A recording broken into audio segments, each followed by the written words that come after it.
ಈ ದೇಶದಲ್ಲಿ degree holders, tax payers ಮತ್ತೆ ಯಾರು ಜಮೀನ್ದಾರ್ ಇರ್ತಾರೆ ಅವರಿಗೆ ಮಾತ್ರ ಓಟುಗಳನ್ನು ಹಾಕುವಂತಹ ಹಕ್ಕು ಇದ್ದಿದ್ದು. ಸಾರ್ವಜನಿಕವಾಗಿ ಎಲ್ಲರಿಗೂ ಕೂಡ ಇವತ್ತಿನಂತೆ 18 ವರ್ಷ ಇತ್ತಲ್ಲ, ಆಗ 21 ವರ್ಷ ಇತ್ತು. 21 ವರ್ಷ ಮುಗಿದವರೆಲ್ಲರಿಗೂ ಕೂಡ ಓಟು ಹಾಕುವಂತಹ ಹಕ್ಕು ಇರಲಿಲ್ಲ. ಇದ್ದಿದ್ದು ಕೇವಲ ಟ್ಯಾಕ್ಸ್ ಪೇಯರ್ಸ್, ಡಿಗ್ರಿ ಹೋಲ್ಡರ್ಸ್ ಮತ್ತೆ ಜಮೀನ್ದಾರರಿಗೆ ಮಾತ್ರ.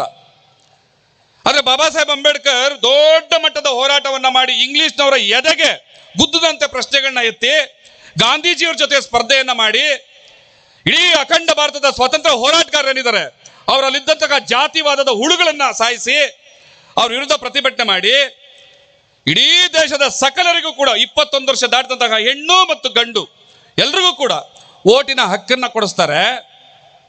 ಆದ್ರೆ ಅವರ ಹೋರಾಟಕ್ಕೆ ಸಿಕ್ಕಿದಂತಹ ಪ್ರತಿಫಲ ಏನು ಅಂತಂದ್ರೆ, ಬಾಬಾ ಸಾಹೇಬ್ ಅಂಬೇಡ್ಕರ್ ಸಾರ್ವಜನಿಕವಾಗಿ ಚುನಾವಣೆ